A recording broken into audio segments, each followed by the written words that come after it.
शं वरुणः शन्नो भवत्पर्यमा शन्न इन्द्रो बृहस्पतिः शन्नो विष्णुरुक्रमः ॐ शान्ति शान्ति शान्तिः।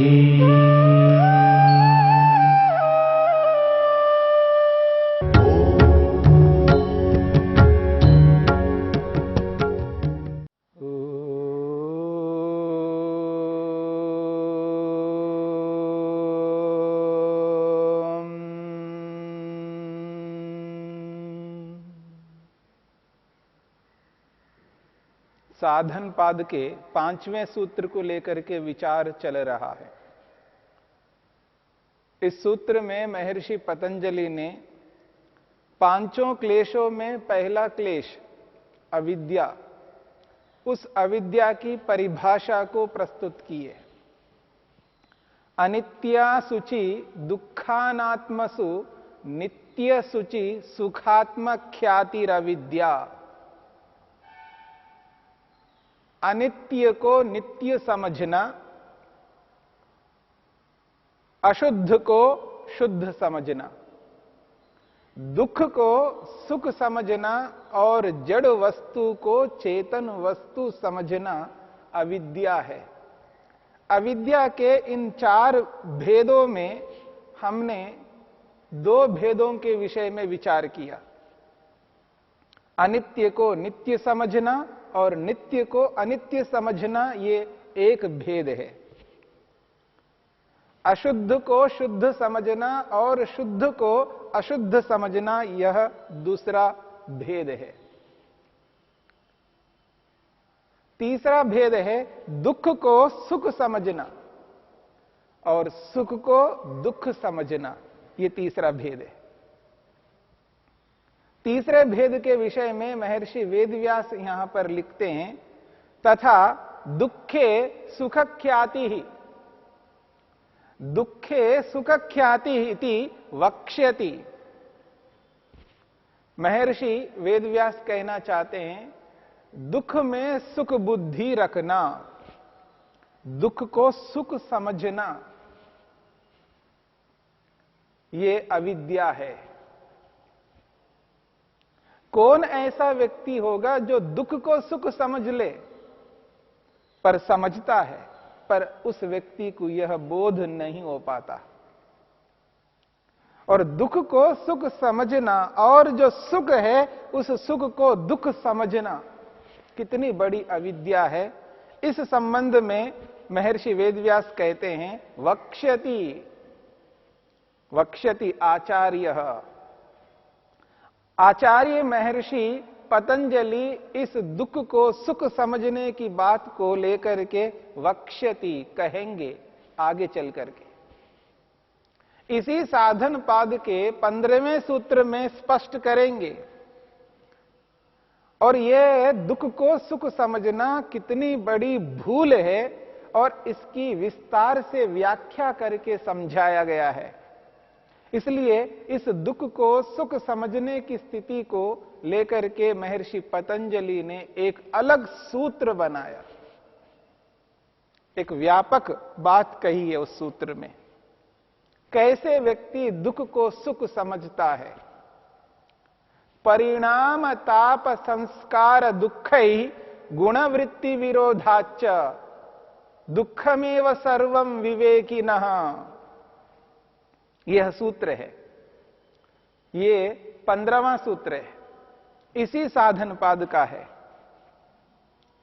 परिणाम ताप संस्कार दुःखै गुणवृत्ति विरोधाच्च दुःखमेव सर्वं विवेकिनः। जो विवेकी होता है, जिसने विवेक को प्राप्त किया है, जो पृथक पृथक ज्ञान जिसने किया है, जड़ को जड़ और चेतन को चेतन जिसने माना है, जिसको पृथकत्व का बोध हुआ है, जिसको सत्व पुरुष अन्यता ख्याति की प्राप्ति हुई है, जिसने तत्वज्ञान को प्राप्त किया है, दृष्टानुश्रविक विषय वितृष्णस्य वशिकार संज्ञा वैराग्यम को जिसने प्राप्त किया है। समाधिपाद में हमने विचार किया था वैराग्य किस व्यक्ति को होता है, वैराग्य क्या होता है। ये जो विवेक है, उस विवेक को प्राप्त हुआ व्यक्ति जिसको यथार्थ बोध है संसार क्या है और आत्मा क्या है। स्थूल रूप में कहा जाए तो आत्मा क्या है और जड़ क्या है। जड़ और चेतन के पृथकत्व का बोध जिसने किया है, ऐसे विवेकी व्यक्ति को सर्वम सब कुछ दुख स्वरूप दिखाई देता है। दुख में व सर्वम, सब कुछ दुख रूप है। क्यों? वो कहते हैं परिणाम दुख है, ताप दुख है, संस्कार दुख है और गुण वृत्ति विरोध दुख है। इन चार बातों को लेकर के वहां स्पष्ट रूप से व्याख्या करके महर्षि वेदव्यास ने स्पष्ट किया है और सूत्र के रूप में महर्षि पतंजलि ने स्पष्ट किया है। परिणाम ताप संस्कार दुःखै गुणवृत्ति विरोधाच दुःखमेव सर्वम विवेकिनः। विवेकी को तो सब कुछ दुख रूप दिखाई देता है। और इसकी चर्चा हम आगे चल करके करेंगे। इस दुख को सुख मानने की स्थिति को और सुख को दुख मानने की स्थिति को लेकर के विस्तार से महर्षि पतंजलि ने 15वें सूत्र में स्पष्ट किया है। वहीं पर इसको विचार करेंगे। तो यहां अविद्या के स्वरूप को बताते हुए महर्षि पतंजलि ने अनित्य को नित्य मानना और नित्य को अनित्य मानना, अशुद्ध को शुद्ध मानना और शुद्ध को अशुद्ध मानना, दुख को सुख मानना और सुख को दुख मानना, और चौथा भेद है अनात्मा को आत्मा मानना। जो आत्मा नहीं है उसको आत्मा समझना, अर्थात जो जड़ वस्तु है उसको चेतन मानना। जड़ को चेतन मानना और जो चेतन है उसको जड़ मानना, यही अविद्या है। और इस चौथे भेद को लेकर के महर्षि वेदव्यास कहते हैं तथा अनात्मनि आत्मख्याति ही। अनात्मनि आत्मख्याति ही, जो आत्मा नहीं है उसको आत्मा समझना, यही अविद्या है। और कैसे समझता है व्यक्ति? उसके लिए वो कहते हैं बाह्योपकरणेषु चेतन अचेतनेषु भोगाधिष्ठाने वा शरीरे पुरुषोपकरणे वा मनसी अनात्मनि आत्मख्यातिरिति। बहुत बड़ी बात कही है। वो कहते हैं अनात्मनि आत्मख्याति, जो आत्मा नहीं है, जो जड़ है, उसको आत्मा समझना।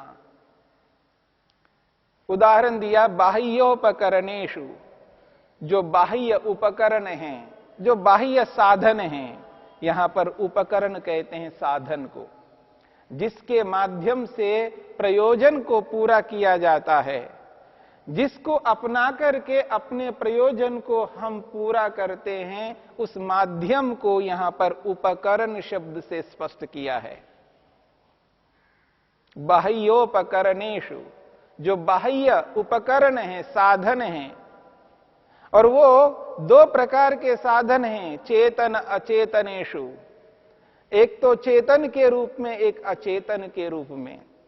साधन तो दो ही प्रकार के हैं हमारे संसार में। जड़ पदार्थ भी हमारे लिए साधन बनते हैं अपने प्रयोजन को पूरा करने के लिए। जितने भी जड़ पदार्थ हमारे सामने विद्यमान हैं, चाहे वो धन हो, चाहे वो मकान हो, चाहे वो जमीन हो, चाहे वो गाड़ी हो, बहुत सारे साधन हैं, ये सब के सब बाह्य साधन हैं। और इसी प्रकार से, जिस प्रकार से मकान हमारे प्रयोजन की सिद्धि में साधन है, गाड़ी हमारे प्रयोजन की सिद्धि में साधन है, सोना चांदी जमीन ये सब साधन है अपने प्रयोजन को पूरा करने के लिए, ठीक इसी प्रकार से जो चेतन है वो भी हमारे प्रयोजन की सिद्धि में साधन बनते हैं। माता पिता ये भी हमारे प्रयोजन को पूरा करने में सहायक है, साधन है। माता पिता पति पत्नी भाई बहन और जो निकट के हमारे संबंधी है, वो सब के सब साधन बनते हैं हमारे प्रयोजन की पूर्ति के लिए। इतना ही नहीं, जो हमारे निकट से अलावा जो हमारे समाज में जितने भी लोग होते हैं, वो भी हमारे प्रयोजन की पूर्ति में साधन बनते हैं। इतना ही नहीं, जिस मोहल्ले में हम रहते हैं, उस मोहल्ले के लोग भी हमारे प्रयोजन की सिद्धि में साधन बनते हैं। और वो मोहल्ला जिस नगर में है, जिस कस्बे में है, जहां पर भी है, वो पूरा का पूरा कस्बा, वो नगर, वो गांव हमारे प्रयोजन की सिद्धि में साधन बनते हैं। इतना ही नहीं, वो गांव, वो नगर, वो कस्बा जिस जिले में है, वो पूरा का पूरा जिला हमारे प्रयोजन के लिए कारण बनता है, साधन बनता है। वो जिला जिस प्रांत में है, वो पूरा का पूरा प्रांत हमारे प्रयोजन की सिद्धि में साधन बनता है। वो प्रांत ही नहीं है, वो प्रांत जिस देश में, जिस राष्ट्र में है, वो पूरा का पूरा राष्ट्र में रहने वाले व्यक्ति किसी न किसी रूप में कभी न कभी हमारे प्रयोजन में साधक बनते हैं। न केवल वो देश, वो राष्ट्र, पूरा का पूरा संसार, संसारस्थ मनुष्य हमारे प्रयोजन की सिद्धि में किसी न किसी रूप में साधन बनते हैं। बहुत साधन हैं। हमें ये एहसास नहीं होता है कि हमारे प्रयोजन की पूर्ति में कितने लोग लगे हुए हैं।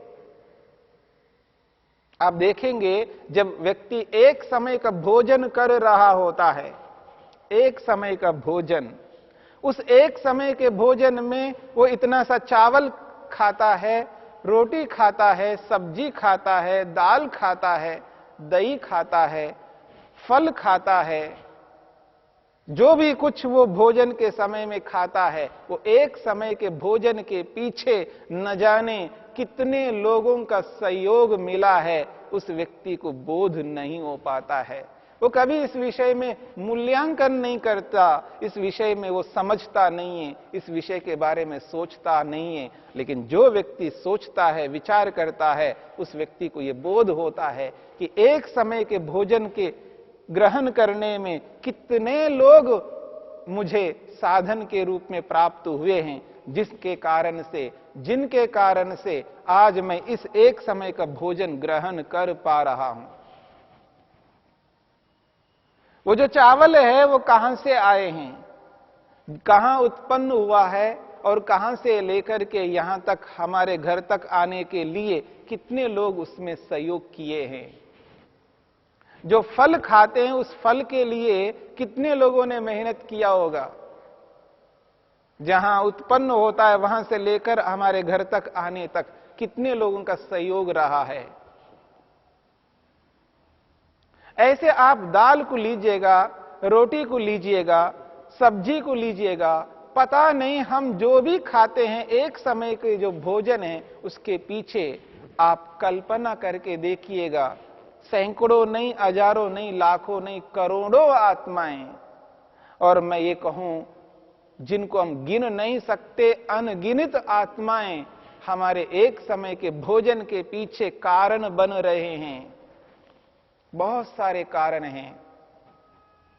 चेतन अचेतनेषु, बाह्योपकरणेषु, चेतन अचेतनेषु, जो बाह्य उपकरण हैं, जो बाह्य साधन हैं, चाहे वो चेतनों के रूप में हैं या जड़ पदार्थों के रूप में हैं, दोनों ही साधन है हमारे प्रयोजन की सिद्धि में, और उनको हम क्या मानते हैं इस बात को समझने की चेष्टा करनी है। और कहा है भोगाधिष्ठाने वा शरीरे, जो भोग का आधार है, जो आज हम उपभोग करते हैं, चाहे वो सुख के रूप में भोग करते हैं या वो दुख के रूप में भोग करते हैं, जो उपभोग का भोग का आधार है, अधिष्ठान है, ये शरीर। इस शरीर के बारे में हमारे को क्या बोध होता है? भोगाधिष्ठाने वा शरीरे, जो भोग का आधार जो हमारा शरीर है, इस शरीर के बारे में भी हम कुछ ऐसा समझते हैं कि ये चेतन है, शरीर को चेतन मान लेते हैं।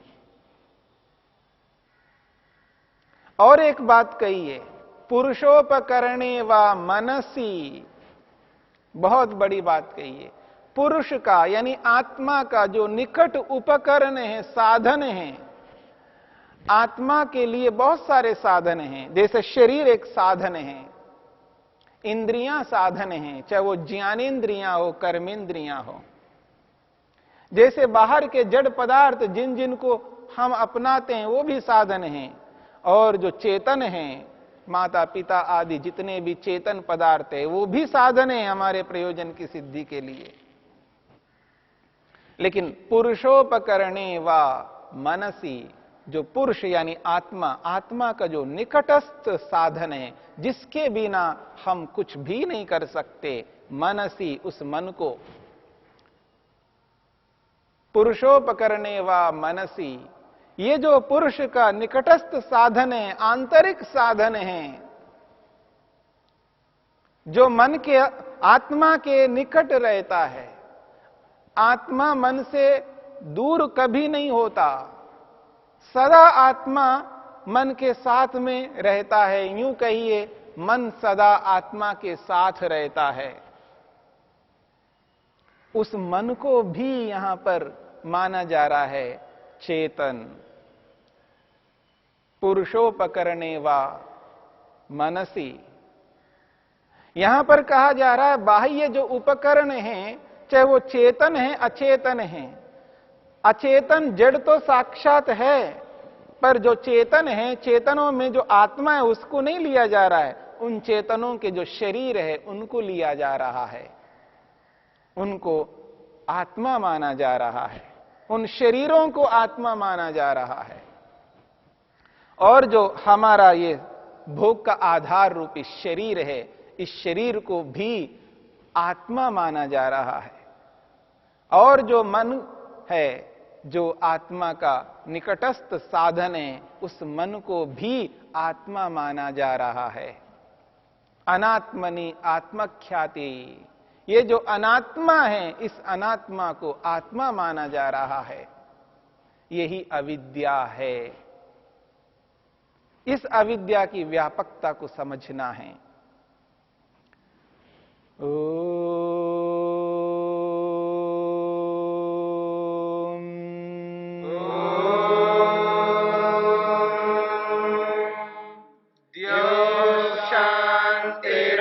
शांतिरंतरिक्षं शांति पृथिवी शांतिरापः शांतिरोषधयः शांतिः वनस्पतयः शांतिर्विश्वे देवा शांतिर्ब्रह्म शांति सर्वं शांति शांतिरेव शांति क्षमा शांतिरेव